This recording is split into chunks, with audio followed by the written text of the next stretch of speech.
नमस्ते दोस्तों, GS classes में आपका स्वागत है। आज हम लोग सहायक लोक स्वच्छता एवं अपशिष्ट प्रबंधन पदाधिकारी के लिए प्रथम प्रश्न पत्र सामान्य अध्ययन पर चर्चा करेंगे। इसके सिलेबस को लेकर बहुत सारे दोस्तों में दुविधा है, कन्फ्यूजन की स्थिति है, उसको हम लोग आज दूर करने का प्रयास करेंगे। सर्वप्रथम प्रथम प्रश्न पत्र को हम लोग देखें बीपीएससी के सिलेबस के अनुसार, तो इसमें 125 प्रश्न पूछे जाएंगे जो 100 मार्क्स का होगा। समय 2 घंटा रहेगा, निगेटिव मार्किंग का प्रावधान नहीं है। अब हम लोग उसके सिलेबस को देखते हैं। सिलेबस में जो है सो समसामयिकी घटनाओं तथा दैनिक प्रेक्षण से संबंधित विषयों एवं अनुभवों और उनके वैज्ञानिक पहलुओं की जानकारी सम्मिलित होगी। इतना ही उसके सिलेबस में लिखा हुआ है। अगर इससे हम लोग स्पष्ट करें तो समसामयिकी तो स्पष्ट है और विज्ञान स्पष्ट है। विज्ञान के अंतर्गत आपका पर्यावरण भी आ जाएगा, भूगोल भी आ जाएगा, तो इतना तो सिलेबस से स्पष्ट हो रहा है। अब अगर हम लोग सामान्य अध्ययन से तात्पर्य निकालें, यानी कि सामान्य अध्ययन का तात्पर्य क्या है, तो इसका तात्पर्य ये है कि इससे ऐसे प्रश्न पूछे जाएंगे जो एक सुशिक्षित व्यक्ति से अपेक्षा की जाती है। यानी कि पढ़े लिखे व्यक्तियों से ऐसे प्रश्नों की अपेक्षा की जाती है जो उनको सामान्य जानकारी होनी चाहिए। अब अगर हम लोग कुछ क्वेश्चनों पर गौर करें और उसको जानने का प्रयास करें, कुछ उदाहरणों को देखें। जैसे अगर मान लिया करेंट का ये क्वेश्चन पूछा जा सकता है कि फणेश्वर नाथ रेणु की हाल में कौन सी जयंती मनाई गई, तो ये करेंट का क्वेश्चन हो गया। लेकिन इसी से संबंधित हम दूसरे क्वेश्चन पर गौर करते हैं। फणेश्वर नाथ रेणु के संबंध में निम्नलिखित में से कौन सा कथन सत्य है। अब पहला विकल्प मान लिया आपको दिया, उनका जन्म अररिया जिला के औराही हिंगना में 4 मार्च 1921 को हुआ था। दूसरा देता है दूसरा विकल्प है उनकी प्रसिद्ध पुस्तक का नाम मैला आंचल है। तीसरा विकल्प देता है उनकी हाल में 102वीं जयंती मनाई गई। चौथा देता है उन्हें मैला आंचल के लिए पद्मश्री पुरस्कार प्रदान किया गया। और पांचवा विकल्प आपका देता है उपर्युक्त में से कोई नहीं, उपर्युक्त में से एक से अधिक।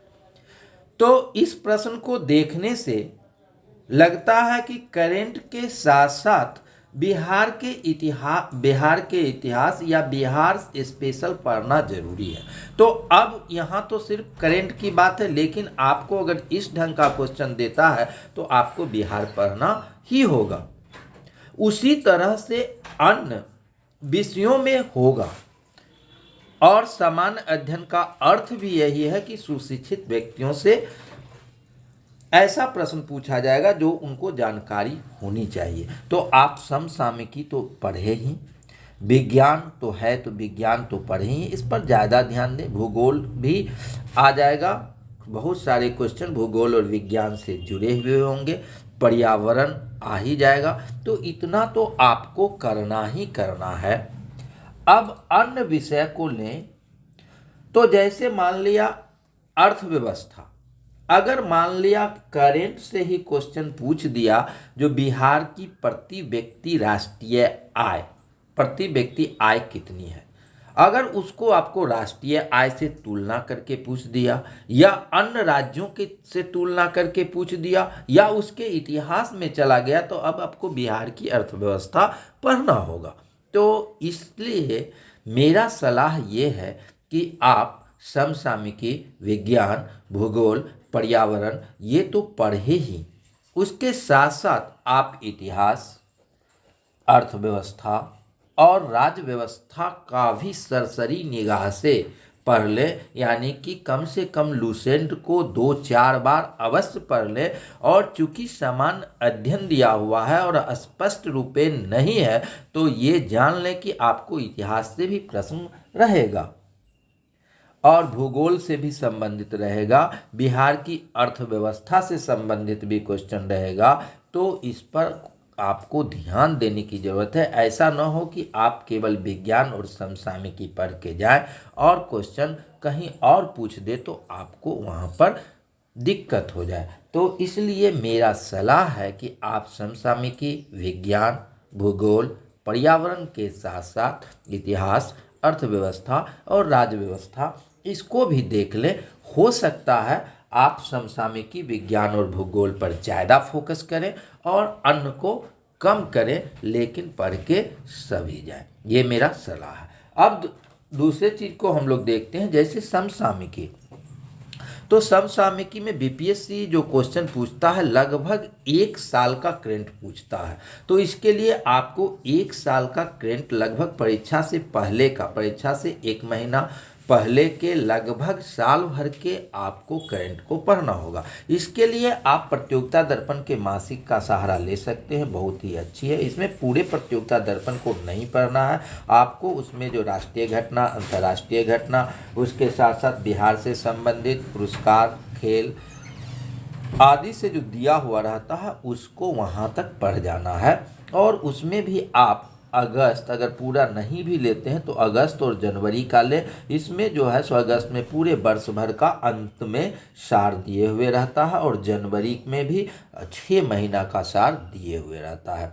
आप प्रतियोगिता दर्पण का वार्षिकांक भी ले सकते हैं, ये पूरे वर्ष में एक बार आता है। इसके साथ ही अगर चाहे तो आप घटना चक्र ले सकते हैं और एसपीडी भी आप वार्षिक ले सकते हैं। तो ये आपको करंट से संबंधित है और करंट का प्रतियोगिता दर्पण से या अन्य मैगजीन से आप प्रत्येक महीना का नोट्स बनाते चलें, तो आपको इससे सुविधा होगी। अब है विज्ञान के लिए। तो विज्ञान के लिए आप लूसेंट पढ़ लें। इसके साथ ही ये विज्ञान का जो है सो घटना चक्र का प्रीवियस ईयर का क्वेश्चन है चैप्टर वाइज, तो इसको आप लोग हल कर सकते हैं। और इसमें खास ये है कि इसमें प्रत्येक जो क्वेश्चन पूछा गया है, जैसे चालकता है, इसका नोट्स भी दिए हुए हैं।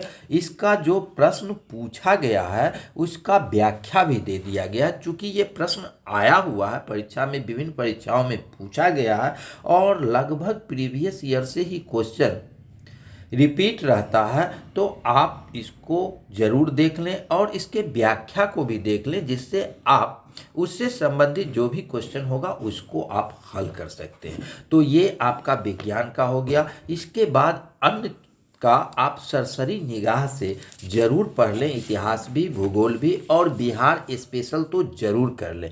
इसके साथ ही आप टेस्ट सीरीज ज्वाइन कर लें या टेस्ट सीरीज दें। और आप एक और कर सकते हैं, बिहार लोक सेवा आयोग द्वारा जो जीएस के प्रश्न पूछे हुए हैं उसको आप लोग एक बार सब क्वेश्चन, चाहे हिस्ट्री हो, चाहे ज्योग्राफी हो, चाहे साइंस हो, सबको ज़रूर देख लें। आपके सिलेबस में ये स्पष्ट नहीं है, क्योंकि साइंस और करेंट सिलेबस से स्पष्ट नज़र आ रहा है, इसलिए उसको आप ज़्यादा ध्यान देते हुए अन्य विषयों पर भी ध्यान दें। धन्यवाद।